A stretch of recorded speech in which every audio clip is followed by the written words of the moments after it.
नमस्कार. आज आपण महाशिवरात्री विशेष कुरकुरीत साबुदाणा भजी सोबतच आपण उपवासाची चटणी सुद्धा बनवणार आहोत. तेच उपवासाचे पदार्थ खाऊन तुम्हालाही कंटाळा आला असेल तर ही रेसिपी तुम्ही नक्की ट्राय करा. भजी कुरकुरीत होण्यासाठी खास पदार्थ वापरलेला आहे. तो कोणता? त्यासाठी तुम्हाला व्हिडिओ शेवटपर्यंत नक्की बघावा लागेल. चला तर वेळ न घालवता पटकन आपण रेसिपीला सुरुवात करूया. इथे मी 1 वाटी साबुदाणा रात्री भिजत ठेवला होता.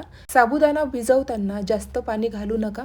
फक्त साबुदाणा बुडेल इतकंच पाणी घाला. जर साबुदाणा चिकट झाला तर भजी मऊ पडतात. सर्वात महत्त्वाची टीप आहे, आपल्याला साबुदाणा अगदी मोकळा पाहिजे. कमीत कमी 4 ते 5 तास आपल्याला साबुदाणा व्यवस्थित भिजवून घ्यायचा आहे. अगदी मोत्यांसारखा सुटसुटीत आपला साबुदाणा इथं भिजलेला आहे. आता साबुदाणा आपल्याला एका प्लेटमध्ये काढून घ्यायचा आहे. त्यानंतर काय काय साहित्य लागणार आहे ते सुद्धा बघूया. त्यानंतर 3 टेबलस्पून जाडसर असं भाजलेल्या शेंगदाण्याचं कूट, चवीनुसार मीठ. इथे मी राजगिऱ्याचं पीठ वापरणार आहे. भजी कुरकुरीत होण्यासाठी 3 टेबलस्पून राजगिऱ्याचं पीठ वापरायचं आहे. महाशिवरात्रीच्या उपवासाला भगर चालत नाही, त्यामुळे राजगिऱ्याचं पीठ वापरलेलं आहे. त्यानंतर 2 उकडलेले बटाटे साल काढून घ्यायचे आहे. राजगिऱ्याचं पीठ घातलं की भजी अगदी कुरकुरीत बनवून तयार होतात. 1 वाटी साबुदाणा, त्यासाठी 3 टेबलस्पून आपल्याला राजगिऱ्याचं पीठ घालायचं आहे. इथे मी बटाट्याची साल व्यवस्थित काढून घेतली. आता चवीनुसार लाल मिरची पावडर, हिरवी मिरची सुद्धा घालू शकता. थोडंसं जिरं, टोटली ऑप्शनल आहे. बारीक चिरलेला कोथिंबीर. जर तुम्ही उपवासाला कोथिंबीर आणि जिरे खात नसाल तर स्किप केलं तरी सुद्धा चालेल. बटाटा आपल्याला किसून घालायचा आहे. इथे मी 1.5 बटाटा घातला. अर्धा बटाटा मी बाजूला ठेवून दिला. बटाटे मोठ्या आकाराचे असल्यामुळे इथं मी 1.5 बटाट्याचा वापर केलेला आहे. उरलेला बटाटा आपण साईडला ठेवून देऊया. बटाटा किसून झालेला आहे. सर्व साहित्य आपल्याला हाताने एकजीव करायचं आहे, त्यामुळे इथं मी मोठ्या भांड्याचा वापर करत आहे. महाशिवरात्री म्हणजे भगवान शिव यांची आराधना, भक्ती आणि उपवासाचा दिवस. या दिवशी अनेक जण उपवास करतात. साबुदाणा खिचडी, साबुदाणा वडे आपण नेहमीच खातो. एकदा तुम्ही या पद्धतीने कुरकुरीत साबुदाण्याची भजी नक्की ट्राय करा. थोडंसं तेल घालूया. आता सर्व साहित्य आपण व्यवस्थित हाताने एकजीव करून घेतलं. या मिश्रणाची तुम्ही भजी तयार करू शकता. मात्र भजी अगदी सुपर क्रिस्पी होण्यासाठी आज इथं आपण एक ट्रिक वापरणार आहोत. इथं मी 1 कच्चा बटाटा साल काढून व्यवस्थित किसून घेतलेला आहे. बटाटा किसून 1 ते 2 पाण्याने आपल्याला स्वच्छ धुवून घ्यायचा आहे. त्यानंतर बटाट्याचा किस अशा पद्धतीने आपल्याला घट्ट पिळून घ्यायचा आहे. जितकं शक्य होईल तितकं आपल्याला पाणी पूर्णपणे निथळून घ्यायचं आहे, घट्ट पिळून घ्यायचं आहे. त्यानंतर मिश्रणामध्ये घालूया. अगदी हलक्या हाताने आपल्याला मिश्रण एकजीव करून घ्यायचं आहे. जेव्हा आपण भजी तयार करू तेव्हा किसलेल्या बटाट्याचा लेअर मस्त भजींवर येतो आणि अगदी कुरकुरीत हे भजी बनून तयार होतात. इथे मी सर्व साहित्य अगदी हलक्या हाताने एकजीव करून घेतलं. इथे आपलं मिश्रण भजी तळण्याकरता तयार आहे.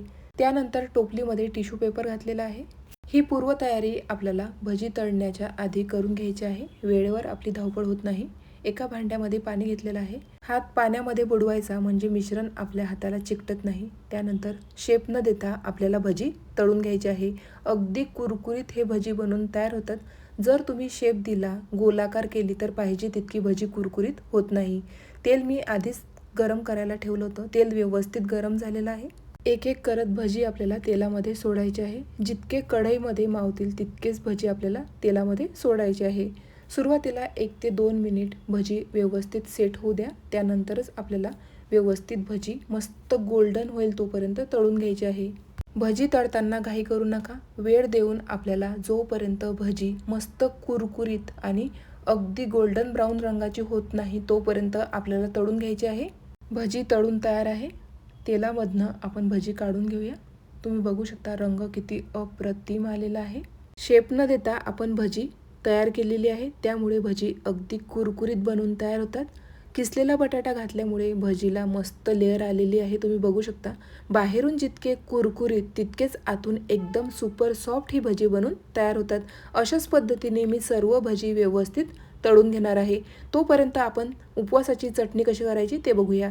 2 टेबलस्पून भाजलेल्या शेंगदाण्याचं कूट, त्यानंतर हिरवी मिरची कट करून घालायची आहे. भरपूर कोथिंबीर घालायचं आहे. जर तुम्ही उपवासाला कोथिंबीर खात असाल तर घाला, नाहीतर स्किप केलं तरी सुद्धा चालेल. चवीनुसार मीठ, त्यानंतर 2 चमचे दही घालायचं आहे. थोडंसं पाणी घालून मिक्सरला आपल्याला चटणी वाटून घ्यायची आहे. अगदी झटपट ही चटणी बनवून तयार होते आणि चवीला तर अप्रतिम होते. तुम्ही बघू शकता रंग किती अप्रतिम आलेला आहे. एका वाटीमध्ये आपण काढून घेऊया. थोडंसं पाणी यामध्ये मी आणखी ॲड करणार आहे. इथे आपली उपवासाची अगदी झटपट चविष्ट अशी चटणी तयार झालेली आहे. तुम्ही सुद्धा एकदा नक्की ट्राय करा. हवं असल्यास तुम्ही जिऱ्याचा तडका देऊ शकता. इथं आपली उपवासाची चटणी तयार झालेली आहे.